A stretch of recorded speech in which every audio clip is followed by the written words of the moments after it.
Hi guys, welcome to my channel ये just talk with Ankush. और आज का जो वीडियो है वो काफ़ी इंटरेस्टिंग है बिकॉज आज की वीडियो में हम बात करने जा रहे हैं सीटीओ के बारे में, जो कि है मैन्युफैक्चरिंग फैक्ट्री से रिलेवेंट।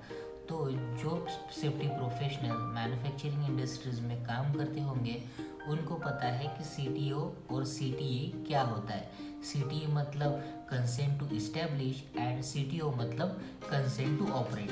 तो जब भी कभी हम सीटीई लेते हैं तो उसके बाद हमको अप्लाई करना होता है सीटीओ के लिए, ताकि जो हमने इक्विपमेंट्स इंस्टॉल किए हैं या जिन इक्विपमेंट्स को हम ऑपरेशन में लेने वाले हैं मैन्युफैक्चरिंग प्रोसेस के लिए, उन इक्विपमेंट्स को ऑपरेशनल करने के लिए हमें सीटीओ का सहारा लेना पड़ता है, सीटीओ की हेल्प लेनी पड़ती है, सीटीओ के लिए अप्लाई करना पड़ता है। तो हमने सीटीई के लिए अप्लाई कर दिया, देन सीटीई हमको मिल गया। हम उस कंट्रोल इक्विपमेंट्स को, हमारे डीजी को, हमारे बॉयलर को इंस्टॉल करना शुरू कर देते हैं।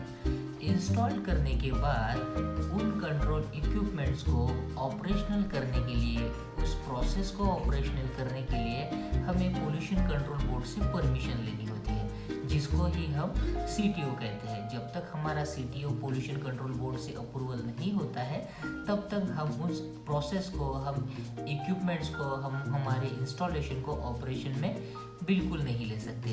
तो हमें अप्रूवल्स लेने से पहले एक बार पोल्यूशन कंट्रोल बोर्ड्स के, जिस भी स्टेट्स में हम काम कर रहे हैं, जिस भी स्टेट में हमारा फैसिलिटी है, हमारा मैन्युफैक्चरिंग यूनिट है, वहाँ के पोल्यूशन कंट्रोल बोर्ड से उसका अप्रूवल लेना होता है। तो आज की वीडियो में हम यही डिस्कस करने वाले हैं कि सीटीओ को प्रिपेयर्डनेस प्लान में अप्रूवल्स लेने से पहले जो हम प्रिपेयर्डनेस प्लान बनाते हैं, प्रपोज प्लान बनाते हैं, उसको जब हम ऑफर करते हैं पोल्यूशन कंट्रोल बोर्ड को, तो उसके बिहाफ पर पोल्यूशन कंट्रोल अथॉरिटी जो है वो हमारे साइट पे, हमारे मैन्युफैक्चरिंग यूनिट्स में विजिट करने आते हैं और चेक करते हैं कि जो हमने सीटीई में कंसेंट टू इस्टेब्लिश में उन्हें प्रपोज किया था उसके अकॉर्डिंगली सारे equipments, component and installation manufacturing unit का हुआ है या नहीं हुआ है। तो मैंने काफ़ी सारे रिसर्च करने के बाद देखा कि इस टॉपिक्स पे ज़्यादातर वीडियोस बिल्कुल भी नहीं बने हैं और लोगों को इसके बारे में प्रॉपर अवेयरनेस नहीं है। रिसेंटली मैंने काफ़ी सारे कंपनीज का सीटीओ और सीटीई किया हुआ है, जो आज इस वीडियो के माध्यम से मैं आपके साथ वो शेयर करने वाला हूँ, आपको बताने वाला हूँ कि जब आपके प्लांट में सीटीओ के अप्लाई करने के बाद जब आपका पोल्यूशन कंट्रोल बोर्ड आपके मैन्युफैक्चरिंग यूनिट में विजिट करता है तो कौन कौन से ऐसे लीगल एंड स्टैट्यूटरी रिक्वायरमेंट है जो वो अपने विजिट्स में चेक करते हैं, उसको क्रॉस वेरीफाइड करते हैं, और क्या क्या ऑब्जेक्शनेबल लीगल एंड स्टैट्यूटरी से रिलेवेंट्स, क्या क्या कंसर्न उस विजिट्स में आ सकते हैं, जिसके लिए आपका प्रपोज प्लान जो है वो फेल हो सकता है। और आज की वीडियो के माध्यम से आप जान पाओगे कि कौन से ऐसे ग्रे एरियाज है जहाँ पे आपको स्कोप ऑफ इम्प्रूवमेंट्स की ज़रूरत है। तो चलिए शुरू करते हैं।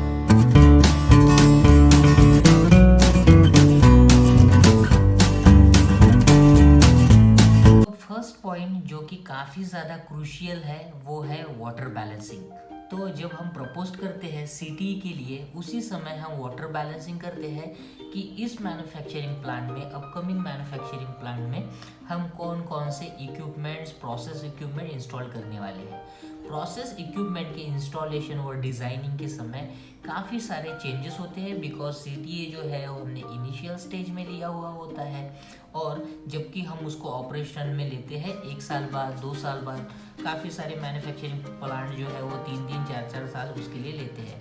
तो बहुत सारे डिज़ाइनिंग में, कंसर्न में चेंजेस आते हैं, जिस वजह से आपका वाटर बैलेंसिंग जो है वो कम्प्लीटली गड़बड़ा जाता है। तो इन चीज़ों को अवॉइड करने के लिए प्रपोज प्लान प्रिपेयर करते हो सीटीओ के लिए, तो आपको आपका वाटर बैलेंसिंग एक बार क्रॉस वेरीफाइड करना, क्रॉस चेक करना अनिवार्य हो जाता है। तो चलिए अब हम जानते हैं पॉइंट नंबर 2 के बारे में, जो कि है आपका वाटर बैलेंसिंग से ही रिलेवेंट बट ऑपरेशनल, कि आप अपने वाटर को कैसे न्यूट्रल करने वाले हो। जो आपने इनटेक वाटर लिया है, एक तो आप सरफेस वाटर इसमें लेते हो जो कि बोरवेल से आप विड्रॉ कर सकते हो, या आपको गवर्नमेंट अथॉरिटीज़ वाटर प्रोवाइड करती है, उसके लिए वो कुछ चार्ज करती है, और वही वाटर आप अपने प्री ट्रीटमेंट पोस्ट ट्रीटमेंट में ट्रीट करने के बाद या आपके प्रोसेस में देने के बाद वो वाटर डायरेक्टली आता है ईटीपी में।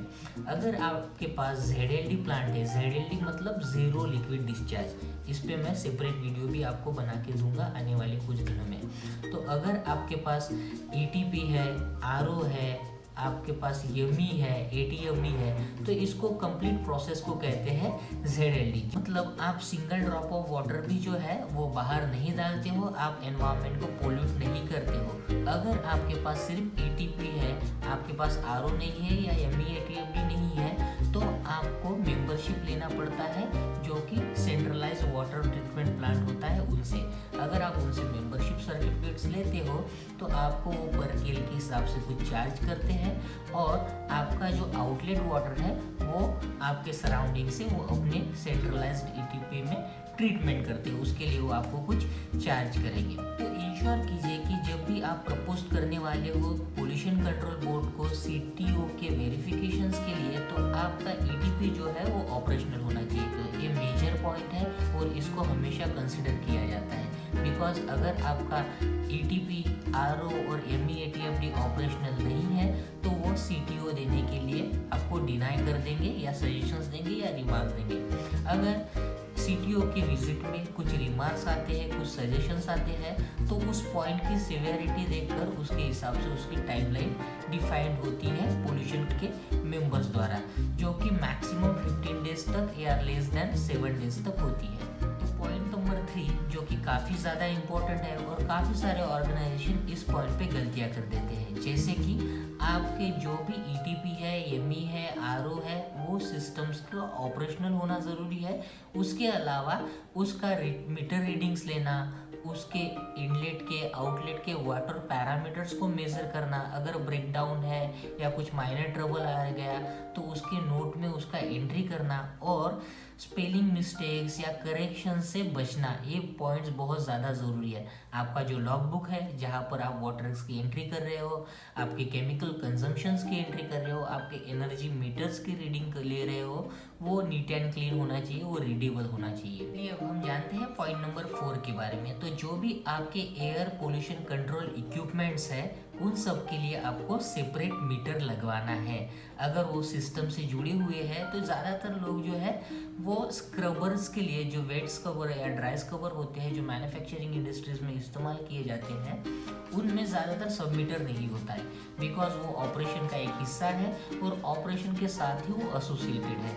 बट फिर भी स्क्रबर जो है, जब भी आप स्क्रबर को ऑपरेशंस में लेते हो तो उसके लिए सेपरेट आपका मीटर होना चाहिए, जिसकी एनर्जी के मीटर्स की रीडिंग जो है आपको रेगुलरली बेसिस पे मॉनिटर करना है और मेजर करना है लॉग बुक्स के अंदर। नॉट ओनली स्क्रबर के केस में but also in the ETP log book area. ETP में, यमी में RO मीटर सेपरेट होना चाहिए और उसका लॉग बुक का रिकॉर्ड जो है वो आपके एंड से मेंटेन किया हुआ होना चाहिए। नेक्स्ट पॉइंट है जो कि रिलेवेंट है हजार्डस वेस्ट मैनेजमेंट से। जहाँ पे भी आप अपना हजार्डस वेस्ट स्टोरेज एरिया बना रहे हो, जो भी कैटेगरीज आपने डिफाइन की है आपके CTO में, उन सभी कैटेगरीज को आपको बोर्डिंग करना है, उनको नंबरिंग सिस्टम्स करना है और उसके कैटेगरी वाइज उसको सेग्रीगेशन करना है। और ईच एंड एवरी सेक्शंस के लिए आपके पास सेपरेट कंपार्टमेंट और स्टोरेज एरिया होना चाहिए। मान के चलिए कि हमने हजार्डस वेस्ट स्टोरेज एरिया बनाया और हमारा हजार्डस वेस्ट स्टोर जो होगा वो जनरेशन है 100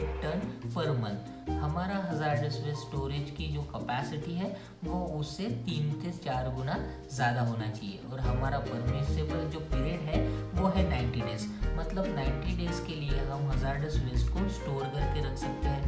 और अगर हम 100 टन जो है वो हर मंथ अगर जनरेट करते हैं तो 3 मंथ्स में हो जाता है वो 300 टन। तो हमारे पास 350 से 400 टन एक्यूमुलेशंस करने की इतनी स्टोरेज कैपेसिटी या इतनी स्टोरेज जगह हमारे पास अवेलेबल होना चाहिए। नेक्स्ट पॉइंट जो है जो कि है relevant boiler and DG chimney से। बॉयलर की चिमनी जैसे कि आप जानते हो उसकी हाइट होती है 40 मीटर और DG की चिमनी की स्टैंडर्ड हाइट होती है 30 मीटर। बॉयलर की चिमनी हम सिंगल भी दे सकते हैं, एक स्टैंड बाय बॉयलर रख के, जबकि डीजी की चिमनी में सेपरेट चिमनी ईच डीजी में आपको होना चाहिए। तो रूल्स ये कहता है कि जो भी आपकी डीजी की और बॉयलर की चिमनी की हाइट है उसको 3 भागों में डिवाइड करना है। 3 भागों में डिवाइड करने के बाद फर्स्ट हिस्सा आपको छोड़ देना है और सेकंड हिस्से से टॉप तक आप कहीं पे भी उसका सैंपलिंग पॉइंट दे सकते हो।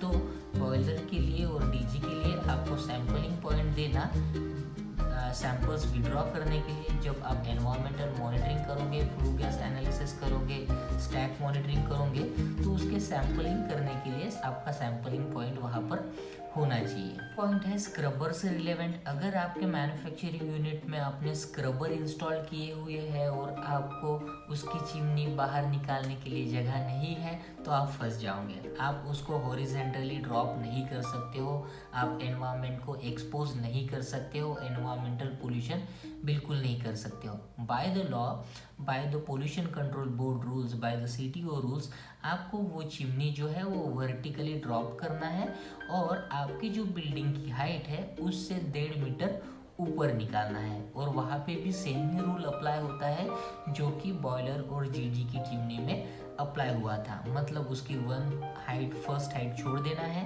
3 भागों में डिवाइड करके, और सेकंड से आप कहीं पे भी उसका सैंपलिंग पॉइंट्स दे सकते हो। नेक्स्ट पॉइंट जो कि काफ़ी ज़्यादा इम्पोर्टेंट है और 50% ऑर्गेनाइजेशन यही मार खा जाते हैं, जो कि है ग्रीन बेल्ट एरिया से रिलेवेंट। जैसे कि आपको पता है आपका 70% एरिया जो होता है वो ऑक्यूपाइड होता है ऑपरेशन के लिए, जबकि 30% एरिया आपको शो करना पड़ता है as a green belt area, जहाँ पे आपको ट्री प्लांटेशंस वगैरह की रिक्वायरमेंट होती है। तो जो भी आपने ट्री प्लांटेशन प्रपोज किए हैं ग्रीन बेल्ट एरिया के अकॉर्डिंग, उतने ट्रीज आपके सीटीओ अप्लाई करने से पहले प्लांटेशन उन ट्रीज का हो जाना चाहिए। उतने ट्रीज जो है आपके मैन्युफैक्चरिंग यूनिट्स में लग जाना चाहिए। Last point is display management. काफ़ी सारे ऑर्गेनाइजेशन इस पॉइंट को नज़रअंदाज कर देते हैं, जो कि काफ़ी ज़्यादा इम्पोर्टेंट है सीटीओ के अप्लाई के केस में। तो एनवायरमेंटल मॉनिटरिंग बोर्ड पर एक मैं सेपरेट वीडियो बनाऊंगा जिसमें आपको पता चल जाएगा कि एनवायरमेंटल मॉनिटरिंग बोर्ड्स की क्या रिक्वायरमेंट है, क्या साइज होना चाहिए, कौन से कलर में होना चाहिए, कौन सी इंफॉर्मेशन उसमें कवर्ड हो जानी चाहिए। वो सारी चीज़ों की जानकारी मैं आने वाले नेक्स्ट वीडियो में आपको दे दूंगा। तो आपका एनवायरमेंटल मॉनिटरिंग का जो बोर्ड है वो लग जाना चाहिए, वो लीगल रिक्वायरमेंट में आता है। देन हजार्डस वेस्ट मैनेजमेंट का बोर्ड, मतलब डिस्पोजल अथॉरिटीज़ कौन सी है, डिस्पोजल अथॉरिटीज़ के साथ आपने कॉन्ट्रैक्ट किया है कि नहीं किया है, आपने हजार्डस वेस्ट मैनेजमेंट्स के लिए किसी से मेंबरशिप ली है या नहीं ली है, आपने बायोमेडिकल के लिए किसी से मेंबरशिप ली है या नहीं ली है। ये सारी इंपॉर्टेंट चीज़ें हैं, आपको सीटीओ अप्लाई करने से पहले ही मेंबरशिप क्राइटेरिया जो है वो फुलफिल करना होता है। Legal board, environmental monitoring board आपका डिस्प्ले हो जाना चाहिए आपकी कंप्लीट कैपेसिटीज़ के साथ। देन आपका हजार्डस वेस्ट मॉनिटरिंग का बोर्ड उस हजार्डस वेस्ट एरिया में, जोन में इंस्टॉल हो जाना चाहिए। इसके अलावा आपको ईटीपी के प्रोसेस के फ्लो चार्ट्स डिस्प्ले करने होते हैं, उसकी टैंक्स की कैपेसिटी के साथ, उसकी डिज़ाइन कैपेसिटी के साथ, और वाटर बैलेंसिंग वहाँ से कैसे होगा और कैसे उस वाटर को आप न्यूट्रलाइज करोगे आपके प्रोसेस के द्वारा। इन सब की जानकारी आपको वो सिंपल लेमैन्स लैंग्वेज में उस प्रोसेस फ्लो चार्ट्स में देनी होती है। ओके, आपको आज का वीडियो पसंद आया होगा। पसंद आया तो वीडियो को लाइक कर देना और चैनल पे नए हो तो चैनल को सब्सक्राइब कर देना। मिलते हैं नेक्स्ट वीडियो में, टिल देन बाय बाय।